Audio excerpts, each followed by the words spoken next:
You're listening to the Rainmaking Podcast, hosted by high-stakes headhunter, author, and professional speaker, Scott Love. You're listening to the Rainmaking Podcast, and my name is Scott Love. Thank you for joining me on the show. Have you ever heard people talk about how important culture is in an organization, but then you don't see that culture reflected in the actions of people there? We're going to dig into that topic today with our expert, Alejandra Ramirez. Our topic title today is Walking the Culture Talk. Alejandra is an internal communications strategist and the founder of Ready Cultures, with nearly 20 years of experience in communications, including 15 years in big law and professional services. She helps leadership teams close the gap between what they say and what their people actually hear, especially in high-stakes environments where clarity directly impacts client experience and results. I hope you get some great ideas from my conversation with Alejandra today. Visit the show notes for direct links to her and her LinkedIn page and some of the other resources that she mentions on our interview. As always, this podcast is sponsored by SurePoint Legal Insights, formerly known as Leopard Solutions, turning legal intelligence into opportunity, and also by the Rainmaking magazine. Don't lose business to the competition. Read this publication and keep business development top of mind. Visit therainmakingmagazine.com today to chart your course to greater rainmaking success. Thanks for listening, and I hope you get some great ideas from my conversation with Alejandra today. Hey, this is Scott Love with the Rainmaking Podcast. Our guest today is Alejandra Ramirez, and we're talking about walking the culture talk. Alejandra, thank you for joining me on the show today. Thank you for having me. It's great to be here. And I'm excited about this particular topic because we hear about culture all the time.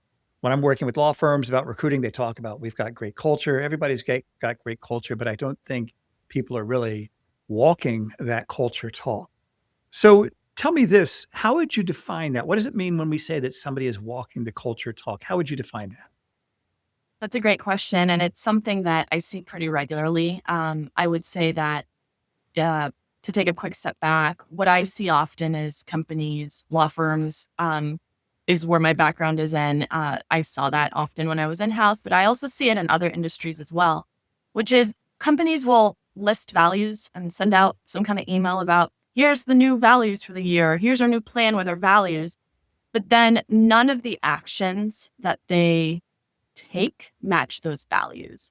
And so to me, defining walking the culture talk is about aligning words with actions, right? And thinking about what are the behaviors that tie back to the values that you claim, you stand for. And so to me, a culture is a living, breathing thing at a company. And it's something that, like in science, when you culture something, you're creating conditions under which you want to grow. And that's an essential piece of making sure that when those words and actions are aligned, you're building that culture that works for your end goal and your strategic business objectives. Right. Thank you for that. That's really good. And so let's say we're in an organization and we have an idea of what our organization's core values are. And the three building blocks of an organization: values, vision, and mission.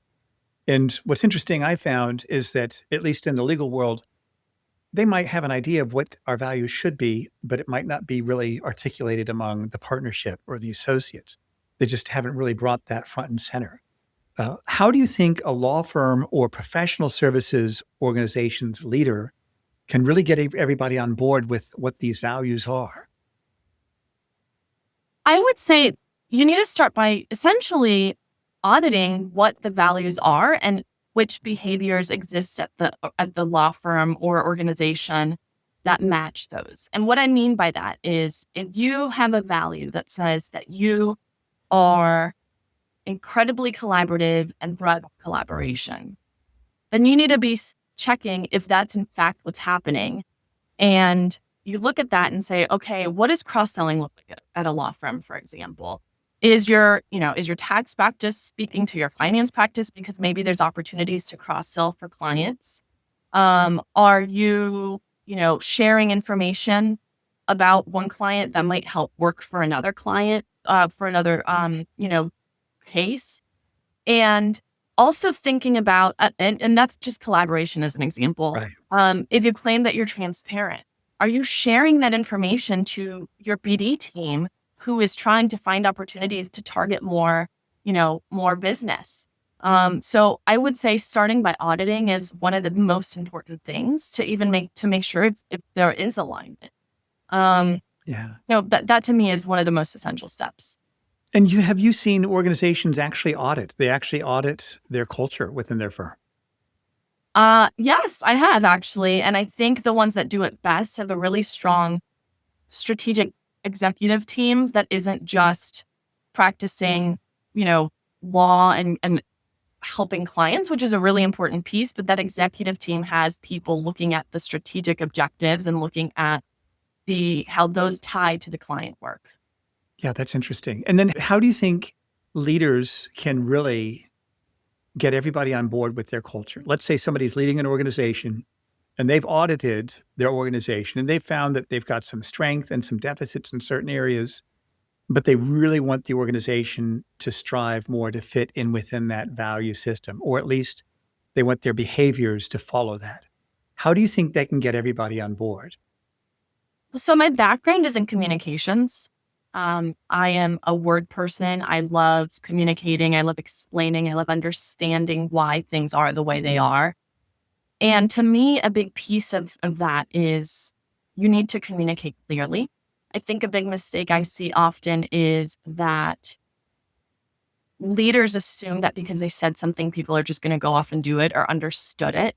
And so a big piece of making sure these things are aligned is clear communication, consistent communication, and actionable communication that makes sure that, if you're claiming that this, whatever your value might be, that people are clear on what that looks like and what collaboration, for example, actually means versus just saying we're collaborative, showing it through stories and saying, hey, here's an example of a team that really collaborated and got us some more business as a result of it, or got a really great result for a client. And so it's at its core communicating consistently. Interesting. And so let's kind of frame it with an organization that wants to recruit. Let's say it's a law firm or a big professional services firm that wants to recruit partners with significant books of business to their organization. How do you think a firm can really showcase what their culture is to a prospective lateral? To somebody that has business that they really, really want, how do you think that firm can really articulate that and really show them this is what our culture is? So I love this question because I think firms sometimes forget to even show that, and they focus entirely on the numbers and they say, okay, great, we have this great potential book of business. Let's, wine and dine this person. And they forget that there's this human element, right? And people want to feel connection and people want to feel that they are part of something. And I've seen good and bad situations where, a firm will invest in, a really big, hot, lateral partner, and it doesn't last after a year or two because it just wasn't a good cultural. And I've seen it where it is because, the firms and the recruiting teams really took time to look at how that person, beyond just the client work, is a good fit culturally because they espouse the values that maybe that firm that is trying to recruit them, claims to have. And so to do that, part of it is just implementing that as a part of the process and asking the question, saying, tell us about a time that you, I keep going to collaboration as an example, but there's, so many other values. That one's just a common thing here. Tell us about how you would collaborate to cross-sell. Tell us about how, and just asking simple questions like that, I think is a really important piece of the pie. And I think a lot of times it's easy for people to forget that culture isn't just this like rah, soft, mushy thing. It helps drive bottom line results. It helps minimize risks. It reduces costs. And when you're looking at recruiting, ideally you want the experience they have during the recruiting to match the experience they have once they've joined. And you need to make sure that's aligned. And you need to be constantly checking what is the turnover like at the partnership level and even at the staff level that's supporting these, business development rainmaking initiatives. And thinking, okay, are people staying here long? Is our retention good? And if it's not, how much is that costing us? And why is that happening? And so those are all pieces that I think really need to be looked at closely through a strategic lens and not just as this words on a wall situation. Right, right. So if an organization's leader is looking to make culture a priority, let's say they have an initiative, they know that they've got some pitfalls within their firm and they need to make some changes to that. They've audited it and they've gotten a real clear picture on what they need to do. What do you think the common themes are that those firms that have done it, they've been successful in making that shift in their culture? What's the common attributes or themes that they've had that have helped them to make those changes? I would say they communicate clearly. They listen and gather feedback. And they also tie it back to clear, measurable data.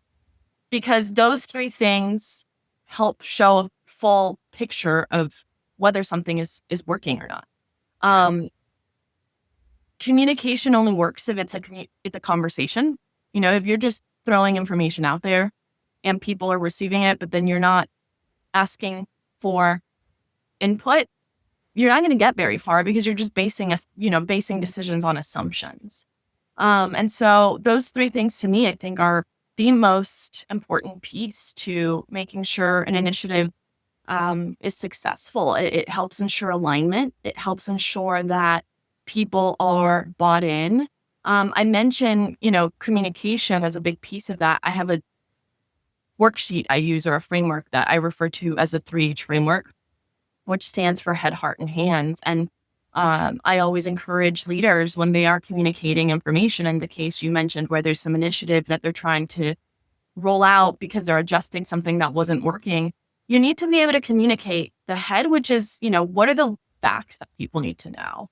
You need to communicate the heart, which is why should they care and how does this apply to them? And you need to be able to communicate the hands, which is what do they need to do and how does their role tie to this bigger picture? Without that, you're not going to get very far. Yeah, that's great. That's a good format. And by the way, I went to your website and I saw the form that you offer people on your website. And we'll talk about that where we'll put the link on the show notes for everybody that wants that. But what's an example of how an organization's leadership can really listen, can really communicate? And who should they be listening to? Is it just the senior associates or junior associates, partners, leadership, staff, clients? Who should they be listening to? They should be listening to everyone because everyone plays a role in a business's success and outcomes. For example, executive assistants, they're the ones seeing where, there might be pain points and ways to improve operations to make something more efficient. You have BD finding connections between, website analytics and client meetings. You have office services seeing that there's maybe a better way to produce information and get it out faster, right? And all of these things, if you're a culture of excellence and you're striving for excellence, you need to be listening to everyone because every single person has a role to play and may have feedback and input that can improve those outcomes. So that's first. Second, you mentioned there was another question about, it was who should they listen to and how should they do that? Are these going to be surveys? Are they going to be conversations, focus groups, things like that? I would say it's qualitative and quantitative. When I work with clients, I work on focus groups and listening and asking a series of questions, but I also do a survey that asks a series of questions that measures alignment of a workforce. And it measures it through clarity of message and trust in leadership. And so there's very simple tactical things you can do, like sending out pulse survey questions or adding, takeaways after a town hall in an email and, just asking a simple question at the end that says, was this useful? I worked with a client that provided a anonymous feedback box in their cafeteria, and people could just write down stuff and put it in or do it through a QR code. And it was anonymous and allowed them to collect insights. Some of them were things as simple as the sushi in the cafeteria is terrible, please fix it. Or it was, hey, I found that, there's this huge opportunity for this client and no one's been listening to me, right? There's the operational and also, like I mentioned, the sushi. But even the sushi feedback is important. Because if you're the person saying the sushi sucks and then you hear nothing about it, are you going to feel comfortable to give more feedback?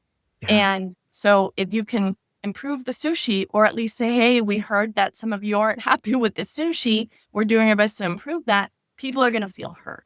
And so it's a balance. And that's why I say it's a conversation, and it's a mix of qualitative and quantitative. And what happens to the culture when people feel like they're being heard? Well, you get higher engagement, you get less turnover, you get people doing the work you actually want them to do. So they're not just chasing their tail and trying to figure out and read between the lines on what the context is that you need them to know.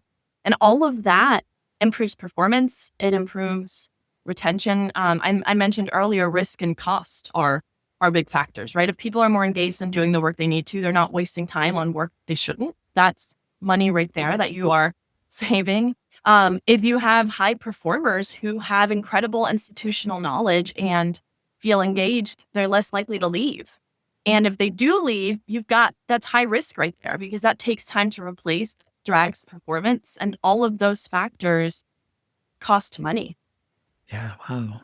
I've heard it said that an organization, and in my world, I work with law firms, like I mentioned, it takes on the culture, the values of the leadership, those individuals at the top. What do you think about that? Do you think that's true? Do you think it's not true? What do you think about that concept?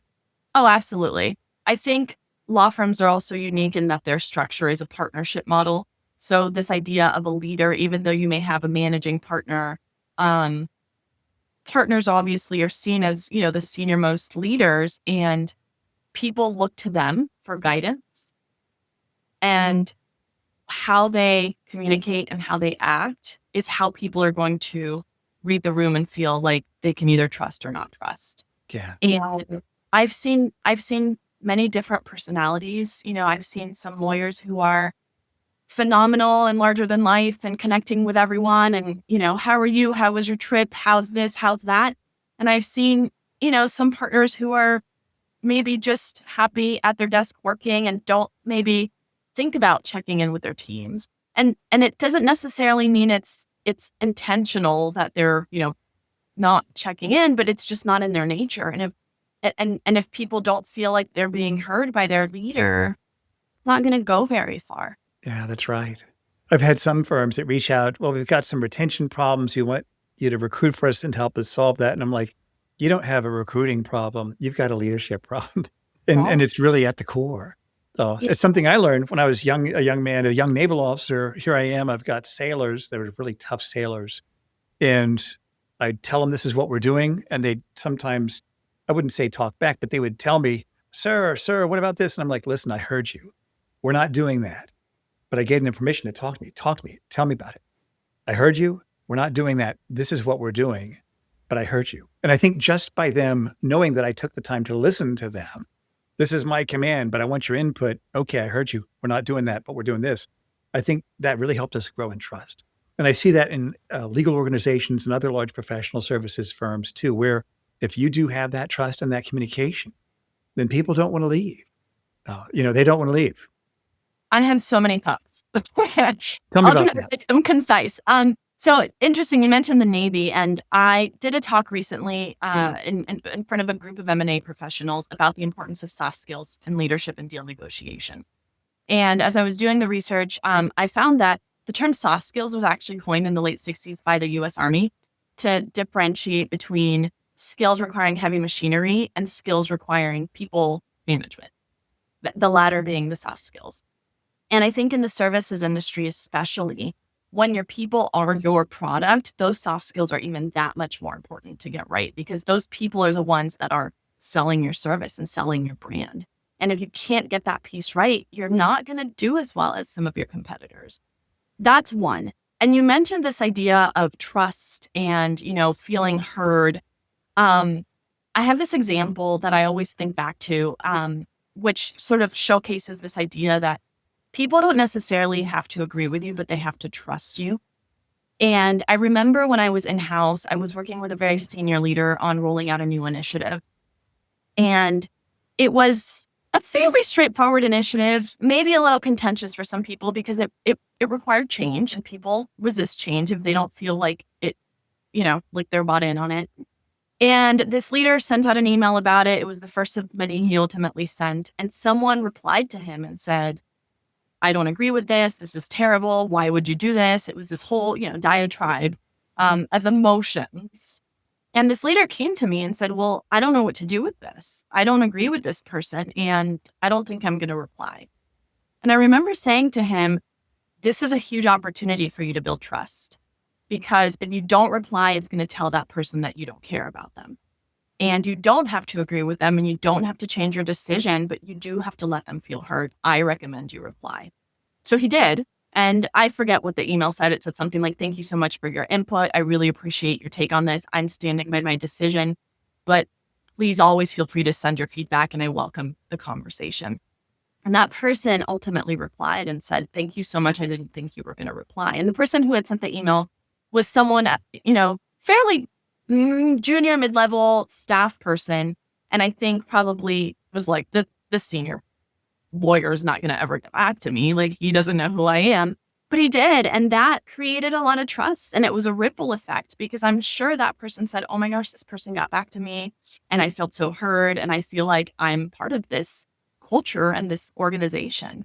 So trust is huge. And you can have, like I mentioned, my background is in communication. So clarity of message is huge. You can have the best message ever, but if people don't trust you, it's not going to get very far. And vice versa. If people trust you and are exactly right. Yeah. And if people don't trust you, if people trust you, they're willing to run through walls for you. But if you don't have a clear message, they're also not going to get very far. So you need both.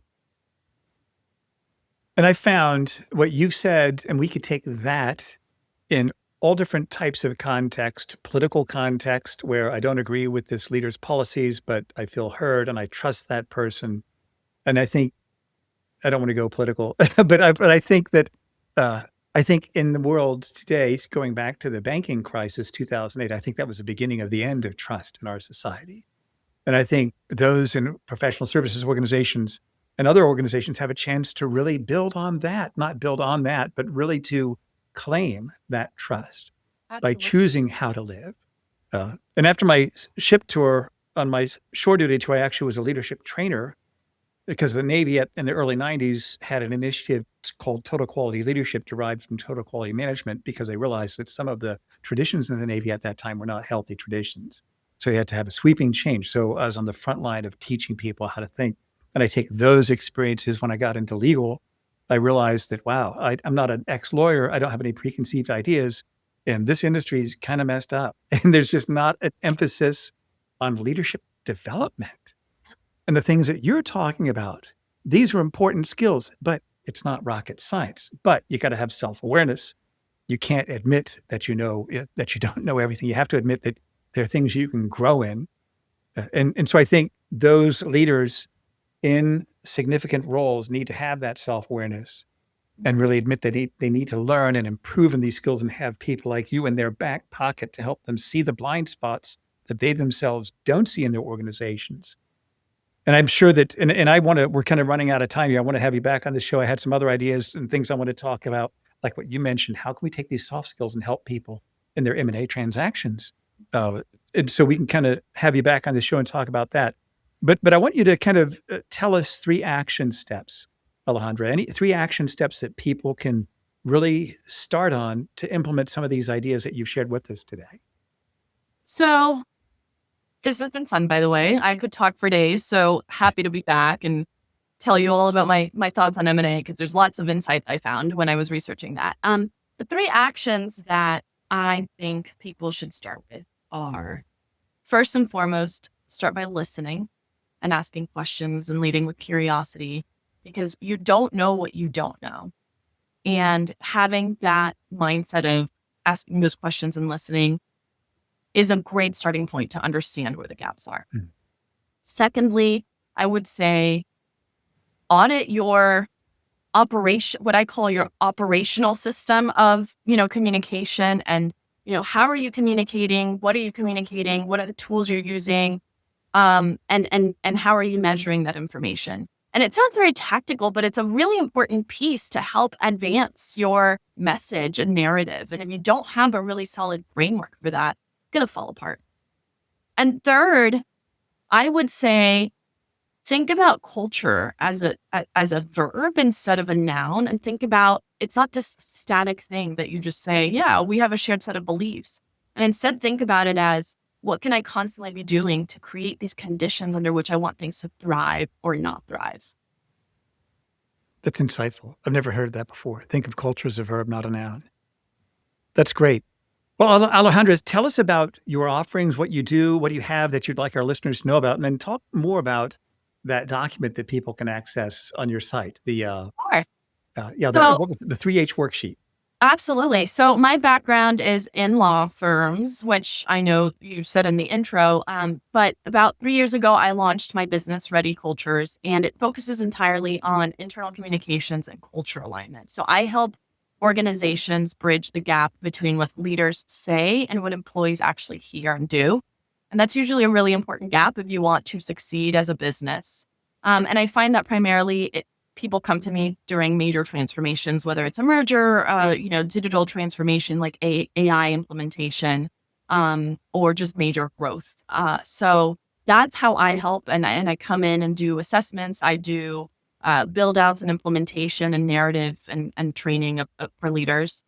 And the 3H framework I mentioned earlier, it can be found on my website. I know it'll be in the show notes as well, but it's just a simple worksheet I created to help leaders think about what they want to say and assess whether they're ready to say it.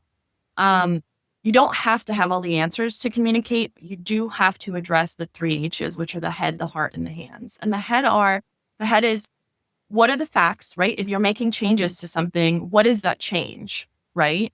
People need to know. What is the heart, which is, how does this affect them? So for example, if you're rolling out a new HR onboarding tool, the fact is, hey, we have this new tool and it's launching on this day. The heart is, this is really important because we heard you and you felt that you were wasting a lot of time on this stuff. And we did the math and this is going to save you 3 to 4, hours a week on the process. People are going to be like, oh, this is great. I want to save time, right?